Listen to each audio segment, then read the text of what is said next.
Bueno, la verdad es que preocupa muchísimo, muchísimo la condición de salud de cientos de policías que en estos momentos han dado positivo por coronavirus. Las cifras oficiales hasta el momento son 217 policías contagiados, 55 se encuentran hospitalizados, 46 en observación, 9 en la unidad de cuidados intensivos, y además de estos policías considerados ya héroes porque han fallecido en funciones luego de contraer la enfermedad. Está con nosotros el ex viceministro del Interior, Ricardo Valdés, a través del Skype, para hablar de la condición en la que están trabajando los policías actualmente y de este otro tema que todavía preocupa e indigna, que es la suspensión de un policía en la comisaría de Breña por exigirle a su comando, por pedirle a su comando que ellos también sean considerados en estas pruebas de descarte, porque la única forma en la que ellos pueden salir seguros y no contagien además a otros ciudadanos es que ellos sepan que no han sido contagiados, que no tienen la enfermedad. Viceministro, lo escuchamos. Buen día. ¿Qué tal? Muy buenos días. Hay dos temas en realidad preocupantes con la situación de los policías. El primero de ellos tiene que hacer obviamente con el riesgo que corren y con el equipamiento con el cual cuentan. Creo que justamente la versión de su oficial de la comisaría de Breña es claro en ese sentido. Y lo segundo, que también es preocupante, es la situación que vive la policía al interior de las comisarías. No es precisamente el mejor de los ambientes, se encuentran usualmente los policías hacinados, no tienen condiciones de salubridad adecuada al interior de las comisarías. Ellos están, digamos, todos en una misma habitación, o muchos de ellos en una misma habitación, con camas, camarotes, una pegada a la otra, con lo cual la posibilidad de la propagación del virus es bastante alta. Eso ya ocurrió en la comisaría de La Victoria también, por ejemplo, ¿no? Ahora, ¿qué herramientas de protección se le están brindando en estos momentos a la policía, tomando en cuenta que ya las condiciones en las que trabajan los agentes de la policía desde hace muchísimos años es precaria? No hablemos del arma de reglamentación, ¿verdad? De lo mismo que ellos tienen que cubrir de su propio bolsillo. Ahora mismo ellos tienen que enfrentarse a una situación sanitaria crítica y también muchísimos de ellos tienen que valerse de su propio presupuesto, de su propia economía, para protegerse, ¿no? Es el caso de quienes tengan que acudir a una clínica privada, por ejemplo. Sí, eso en realidad son situaciones que no debieran darse. El Ministerio del Interior tiene un presupuesto bastante elevado, es uno de los más altos que hay en el Estado, y en realidad la policía no debiera tener ese tipo de carencias. Acá hay un tema muy serio en la administración. Yo me he sorprendido el día de hoy cuando en el titular de un medio de comunicación escrito aparece la denuncia de que el jefe de Lima estaría también en los mismos problemas que el general Petita Mezquita, que también ha sido separado de su cargo por justamente malos manejos en la adquisición, por ejemplo, de las mascarillas y del rancho. Entonces, aquí creo que se merece un análisis bastante profundo, porque si existe el dinero y no llegan los productos, creo que algo está pasando en el camino. Y me parece que la Contraloría de la República, y si no el Ministerio Público directamente, porque en este caso, por ejemplo, al general Petita Mezquita se le ha abierto un proceso en la Corte Policial Militar. Creo que debiera intervenir más bien la Fiscalía Claro, Anticorrupción claro, no directamente, ¿no? debería quedar ahí, no debería quedar en una sanción No, por parte de la no. institución, ¿no? Porque estamos hablando de un delito. Así es, y por ejemplo, esta denuncia que ha aparecido en este diario, en toda la portada, eso se llama noticia criminis, y el Ministerio Público debiera de inmediato tomar cartas en el asunto. Hay una serie de información que corre en redes, que también hace con malos manejos en otras zonas del interior del país. Ahora, por otro lado, tenemos también el gran problema de la sanidad policial. No hay que olvidar que tenemos en la policía 182 centros de salud, un hospital nacional, 4 regionales, y habría que saber si se encuentran realmente equipados, porque el problema, si bien en Lima está la mayor cantidad de infectados, ya no existe región ninguna del país que no tenga el problema del coronavirus. Claro, ahora, Eh, la, se ha anunciado que se van a realizar algunas alianzas con clínicas privadas para que los agentes sean atendidos, pero yo quisiera ir un poquito más allá, viceministro, si es que a los agentes se les está obligando a ir a trabajar, aún cuando muestran síntomas. Eso no es una tremenda irresponsabilidad. Ya mismo es un delito de que cualquier persona, sabiendo que presenta síntomas o que ha sido contagiada de COVID-19, salga sin mascarilla o salga a realizar cualquier actividad. ¿Por qué en el caso de la policía no se toma ese mismo resguardo para el resto de los ciudadanos, esa misma protección? ¿Por qué se los obliga a ir aun cuando están presentando síntomas? Esa es una pésima lectura por parte de los oficiales que dan esas órdenes. O sea, eso no es más que una, digamos, por decirlo menos, una gran negligencia por parte del oficial que está permitiendo que salga un policía que se encuentra con algún tipo de síntomas.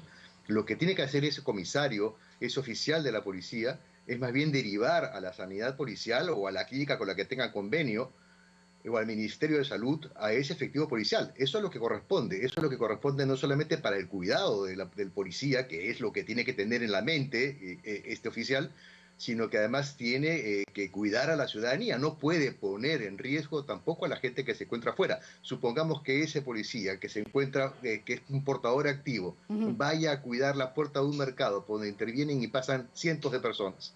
O sea, es una negligencia muy grande. O sea, en realidad no existe ninguna razón por la cual un oficial o un comisario mande a la calle a un efectivo policial que presenta síntomas. No existe. Claro, pero además se deja de lado que se debería realizar un monitoreo al estado de salud de este agente de la Policía Nacional. Es el caso de una de las personas que ha fallecido, lamentablemente, y desde aquí un reconocimiento a sus familiares, a la familia Vázquez, un reconocimiento a la labor de ese agente que de manera responsable primero comunicó que tenía síntomas y según el relato de la familia, quienes además no quieren responsabilizar a nadie, han dicho, se les requería en la dependencia policial. Se le requería porque nadie podía hacer ese trabajo, entonces se le pedía que vaya. Seguramente no se le exigía, ¿verdad? Pero se le comentaba, por favor, si no vienes tú, ¿quién va a poder hacer este trabajo? Requerimos de tu presencia. Ahí se le compromete a la gente de la policía. Y se arriesga a todos, a otros agentes también, se arriesga a la propia familia, se le arriesga a los ciudadanos quienes van a tener contacto con este agente. O sea, lo que se le exige a toda la ciudadanía, a todas las familias, vale también para la policía. Así es. Y vale también para las Fuerzas Armadas. Y vale también para el Ministerio de Salud. Vale para todas aquellas personas que se encuentran al frente y que también están justamente poniendo en riesgo sus vidas para poder protegernos. O sea, tiene que haber una política mucho más exhaustiva de protección de quienes nos protegen. Eso creo que eso no tiene discusión alguna. Claro, pero ¿quién ahora mismo emite esa orden? Debería ser el propio ministro, de verdad, pero debería ser una orden pública. O sea, eso se tiene que corregir de manera inmediata. Digamos, yo creo que valdría muchísimo la pena que escuchar al ministro del Interior a que realmente aclare estos temas y estos puntos. Digo que los aclare, porque en realidad no existe una orden que realmente vaya en ese sentido. Claro. ¿No? Pero lo que tiene que existir sí es para aquellas personas que están malinterpretando el sentido del deber, les quede claro que no pueden, por interpretar el sentido de deber hacia un lado, pueden poner en riesgo la vida del efectivo, de otros efectivos y además de la ciudadanía en caso de que este efectivo esté en contacto con el público. El Mininter ha señalado que se van a aplicar 30.000 pruebas de descarte para los agentes de la policía. 30.000 todavía resulta poco, ¿verdad? Son 80.000 policías en la calle. Estos policías debieran tener todos pasar, obviamente, por las pruebas. Todos. En estos momentos se han solamente tomado más o menos cerca de 9.500. Y a 85.000 policías que están en la calle. Estamos hablando de escasamente un 10%. Eso es, en efecto, muy poco. El día de ayer, inclusive, ha habido un tumulto en uno de los hospitales de Lima, de la policía, y el video ha sido clarísimo que eso dio pie al comunicado del Ministerio del Interior. Pero el policía, el jefe policial que se encontraba fuera del hospital, dijo claramente que iba a permitir que pasen a los consultorios, pero que definitivamente no habían pruebas para todos. Y lo dijo así con todas sus letras. Bueno, sí, porque además en general no hay pruebas para todos, ¿verdad? Pero son quienes están en la primera línea de riesgo, ¿no? El cuerpo médico, el cuerpo sanitario de nuestro país y el cuerpo de la policía, el cuerpo militar, están en primera línea de riesgo de ser contagiados. No quiero terminar esta entrevista, viceministro, sin hacerle esta consulta. ¿Tienen razón voy a ponerme del otro lado. ¿Tienen razón cuando le dicen a esta gente de Breña que lo van a suspender por hacer esta denuncia pública? Lo que pasa es que hay protocolos dentro de la policía, como cualquier institución del orden, en donde para hacer declaraciones existe obviamente toda una cadena de autorizaciones y de permisos, ¿no? Entonces yo estoy seguro que el suboficial sabía que iba a recibir una sanción por esto cuando salió, pero él ha hecho Pero una tenía que evaluación, ha hacerlo. preferido. Claro, tenía Tenía que que hacerlo. hacerlo. O sea, por Bueno, sobre en todas este las caso cosas yo está creo la que vida.